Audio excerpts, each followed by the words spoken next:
Lecture में हम discuss करेंगे ऑर्थ्रोपोड बोर्न डिसीजेस। तो हमारी क्या होती है, इनको इस लेक्चर में डिटेल में हम देखेंगे। तो इनको देखने से पहले हम आपको बता दें, ये जो हमारा सब्जेक्ट है ये हमारा चल रहा है यहाँ पे सोशल फार्मेसी, जिसकी यूनिट 4 हम यहाँ पे हम डिस्कस कर रहे हैं। अब देखिए यूनिट 4 के अंदर है हमारी यहाँ पे कम्युनिकेबल डिसीजेस, जिनको हम देख रहे हैं, और इसके अंदर कैटेगरीज वाइज इन डिसीज को हम डिस्कस कर रहे हैं। फर्स्ट हमारे यहाँ पे कैटेगरीज थी रेस्पिरेटरी इन्फेक्शन, जिसके अंदर काफ़ी डिसीज हमने देखी। सेकंड हमारे यहाँ पे कैटेगरीज थी इंटेस्टाइनल इन्फेक्शन, जिसमें हमने काफ़ी डिसीज देखी। थर्ड हमारे यहाँ पे कैटेगरी है ऑर्थ्रोपोड बोर्न डिसीजेज, जिनको इस लेक्चर में डिटेल में हम डिस्कस करेंगे। तो इसका हम सिलेबस देखें तो इस सिलेबस में हमारी 4 डिसीज रहेंगी, डेंगू, मलेरिया, फाइलेरियसिस, चिकनगुनिया। तो इन 4 को इस लेक्चर में डिटेल में हम देखेंगे। अब देखिए वैसे तो हमें जो मेन मतलब है वो हमारी इन 4 डिसीज से है, लेकिन यहाँ पे ऑर्थ्रोपोड बोर्न डिसीज क्या होती है इनको भी थोड़ा सा बेसिक हम समझेंगे। शॉर्ट में हम आपको बता देते हैं।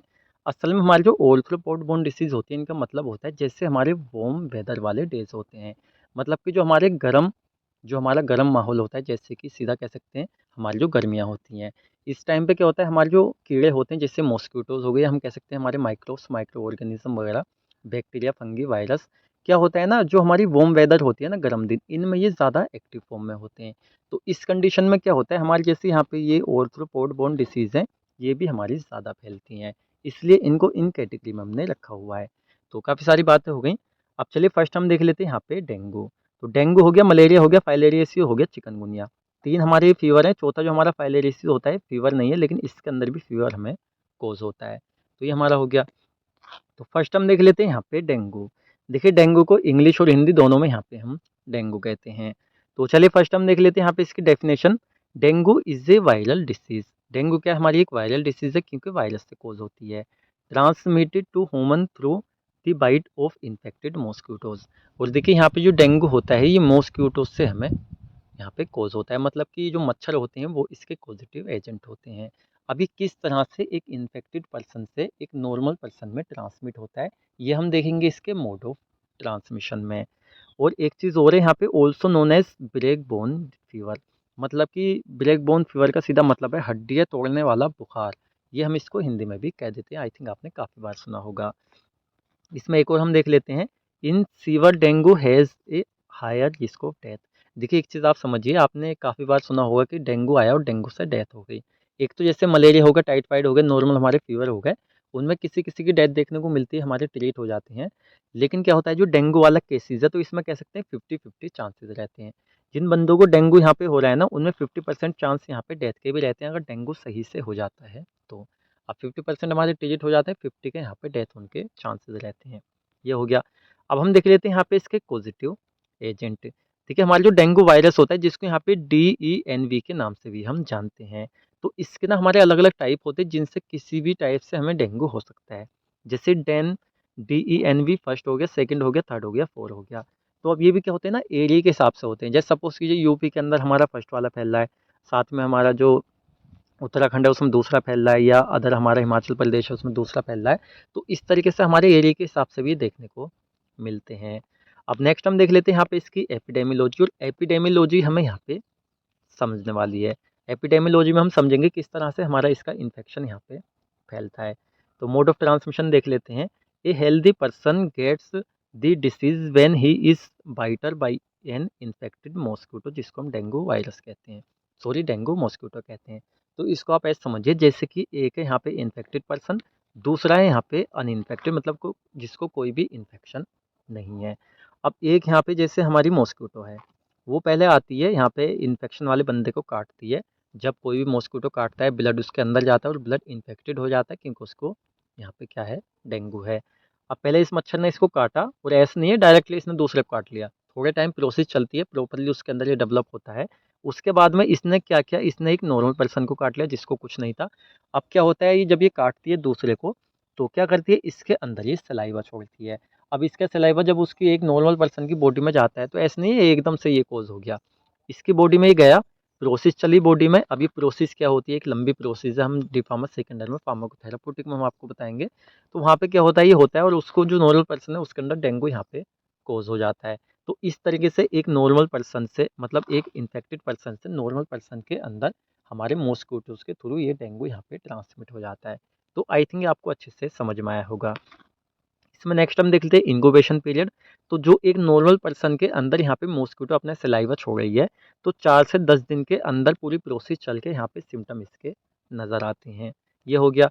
क्लिनिकल प्रेजेंटेशन की हम बात करें तो देखिए सीवर हेडेक, एक तो होता है नॉर्मल हेडेक, एक होता है सीवर मतलब कि लंबे टाइम तक चलेगा और तेज सर दर्द होगा, ये हो सकता है। वोमिटिंग, उल्टी हो सकती है।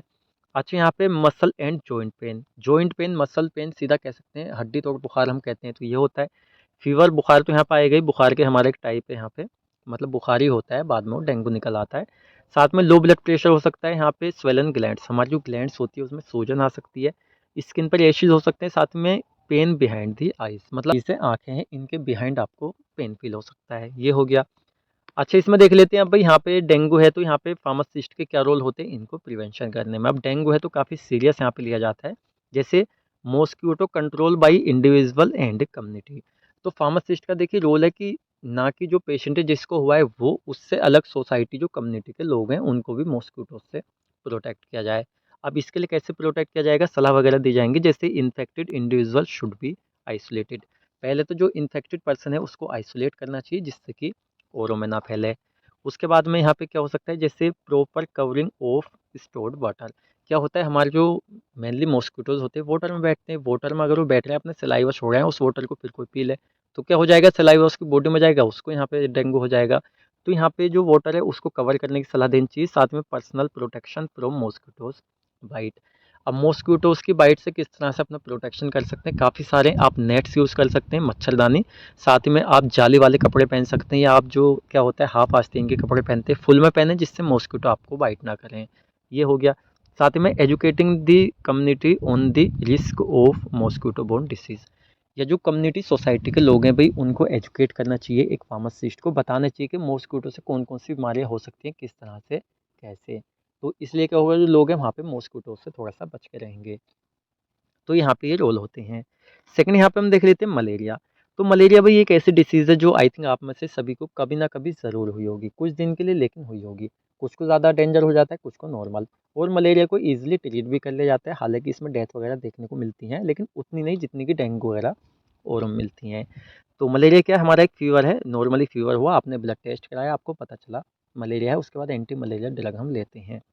जैसे कि डेफिनेशन है, malaria is a life threatening disease. तो हमारी लाइफ थ्रेटिंग डिसीज़ होती है, मतलब कि लंबे टाइम तक चल सकती है, डेथ वगैरह भी कॉज कर सकती है, परेशान आप हो जाते हैं इस तरह से।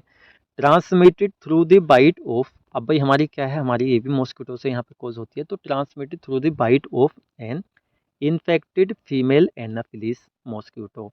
असल में क्या होता है, यहाँ पे काफ़ी बार मल्टीपल टाइप के क्वेश्चंस में पूछ लिया जाता है हमारी जो मॉस्किटो है किससे ये कॉज होता है। तो यहाँ पे एनाफिलिस मॉस्किटो आप थोड़ा सा दिमाग में रखें, काफ़ी जगह आपसे पूछा जा सकता है। असल में होता क्या है, हमारी जो एनाफिलिस मॉस्किटो होती है ये केयरिंग कर लेती है अपने अंदर जो हमारे प्लाज्मोडियम पैरासाइट होते हैं। अंदर केयरिंग कैसे करती है, तो ये एक इन्फेक्टेड पर्सन को काट लेती है, इसके अंदर ये प्लाज्मोडियम पैरासाइट आ जाते हैं, ये फिर किसी नॉर्मल पर्सन को काट लेती है, उसके अंदर सलाइवा छोड़ती है, उसको भी यहाँ पे मलेरिया हो जाता है इस तरह से। जैसे इसके यहाँ पे पॉजिटिव एजेंट की हम बात करें तो प्लाज्मोडियम पैरासाइट जो हमारी एक पूरी कैटेगरी है, इसके काफ़ी सारे टाइप होते हैं। जैसे प्लाज्मोडियम विवेक्स हो गया, प्लाज्मोडियम फेल्सीपेरम, प्लाज्मोडियम मिलेरियो और यहाँ प्लाज्मोडियम ओवेल। मोस्ट कॉमनली जो देखने को मिलता है प्लाज्मोडियम फेल्सीपेरम देखने को मिलता है। तो ये हमारे यहाँ पे पॉजिटिव एजेंट्स होते हैं। एपिडेमियोलॉजी की हम बात करें तो देखिए एपिडेमियोलॉजी हमारी ऑल बोर्न डिसीज़ की टोटल सेम ही रहेंगी, बस यहाँ पे मॉस्किटोज चेंज होगा।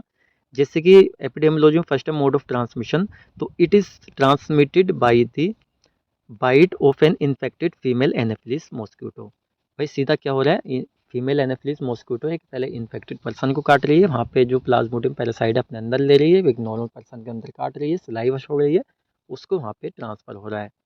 ट्रांसमिटेड यहाँ पे थ्रू जैसे कि इन्फेक्टेड नीडल्स। अब देखिए क्या होता है, कुछ इस तरह के क्लिनिक्स जहाँ पे कुछ नए नए लड़के काम करने आते हैं, उनको नहीं पता होता है, एक ही नीडल से दो को इंजेक्शन लगा दिया, या कह सकते हैं लगाने के बाद में अपने आप में ही अपने हाथ पाँव में मार लिया, या ऐसी जगह डाल दिया जहाँ पे किसी और को लग गया, तो उसके अंदर क्या है, प्लाज्मोडियम पैरासाइट प्रेजेंट है, तो दूसरे की बॉडी में जाएगा, उससे हो सकता है। सेकंड यहाँ पे सिरिंज से हो सकता है। थर्ड ब्लड ट्रांसफ्यूजन, मतलब एक ऐसा पर्सन जिसको मलेरिया है दूसरे बिना चेक करे दूसरे को चढ़ा दिया, तो ईजिली हो सकता है, ये हो गया। नेक्स्ट इसमें इंक्यूबेशन पीरियड की बात करें तो 12 से 14 दिन में इसके सिम्टम नज़र आ जाते हैं। अच्छा, क्लिनिकल प्रेजेंटेशन यहाँ पे सिम्टम्स की बात करें तो क्या होता है, यहाँ पे हाई फीवर आपको यहाँ पे कोज होगा जो कि नॉर्मल है, फेटिग ये भी नॉर्मल है, आपको मतलब काफ़ी ज़्यादा थकान फील होती है। बॉडी एचेस आपको यहाँ पे हो सकते हैं, साथ ही में कुछ चीज़ें और होती हैं, जैसे कि जो मलेरिया है इसमें कभी सर्दी लगती है, कभी गर्मी, और ये भी ना ड्यूरेशन के हिसाब से होती है। जैसे अगर आपको ठंड लग रही है यहाँ पे कोल्ड, तो यहाँ पे कोल्ड की जो यहाँ पे स्टेज होती है वो 15 मिनट से 2 घंटे तक आपको लग सकती है।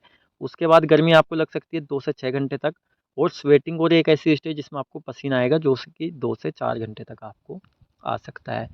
ये हो गया। बाकी डायरिया, दस्त आपको हो सकते हैं, वॉमिटिंग, हेडेक, ये हमारे अदर सिम्टम्स होते हैं। ये हमारा हो जाता है।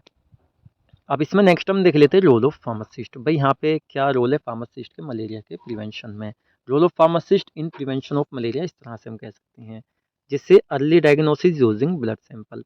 देखिए सीधा मतलब अगर आपको यहाँ पे मलेरिया हुआ है, 1 से 2 दिन में ट्रीट नहीं हो रहा है तो ब्लड सैंपल निकलवाइए, जांच करा लीजिए। मलेरिया आ रहा है तो ईजिली आप उसका ट्रीटमेंट मतलब पहले ही आप कर सकते हैं अर्ली स्टेज में। ज़्यादा आपको हो गया तो फिर आपको दिक्कत हो सकती है। साथ में यहाँ पे प्रॉपरली मेंटेन ड्रेनेज सिस्टम, जो ड्रेनेज सिस्टम होता है उसको आप यहाँ पे प्रॉपरली मेंटेन कर सकते हैं, जिससे मच्छर वगैरह आपको ना काटें। साथ ही प्रोवाइड एंटी मलेरियल ड्रग, अभी तो जब की बात है, जब आपको हो गया तो एंटी मलेरियल ड्रग यहाँ पे आप प्रोवाइड कराइए, जिससे ट्रीटमेंट होगा। और ऐसे नहीं, मलेरिया का ट्रीटमेंट आसान नहीं है, 4 से 5 दिन में आपका ट्रीटमेंट इसका हो जाता है। और इसमें एक हमारी मोस्ट फेमस हमारी ड्रग है क्लोरोक्वीन फॉस्फेट, इसका पूरा नाम है। तो कोरोना के टाइम में काफ़ी ज़्यादा ही चली थी, कोरोना के पेशेंट भी इससे ट्रीट हुए थे। अच्छा, इसमें और देख लेते हैं, all drains should be regularly cleaned and spread DDT और बीएससी। डीडीटी बीएससी स्प्रेड कर सकते हैं, साथ ही में उनको रोज़ हम यहाँ पे क्लीन कर सकते हैं। अच्छा, हेल्थ एजुकेशन प्रोवाइड करा सकते हैं, साथ ही में mosquito repellents should be used.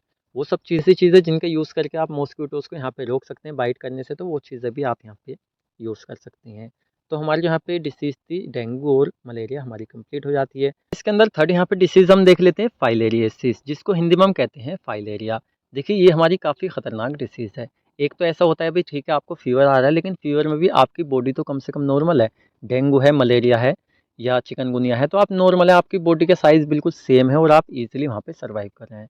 लेकिन फाइलेरियासिस में क्या होता है, आपकी बॉडी का साइज़ यहाँ पे डिफरेंट हो जाता है। असल में पूरी बॉडी का नहीं होता है, जैसे आपकी टांग हो गई, हाथ हो गए, या आपके टेस्टिस वगैरह होते हैं, वहाँ पे भी ये देखने को मिल जाता है। कुल मिला के बॉडी में काफ़ी जगह जो आपके यहाँ पे पार्ट्स हैं बॉडी के, उनमें ये देखने को मिल सकता है।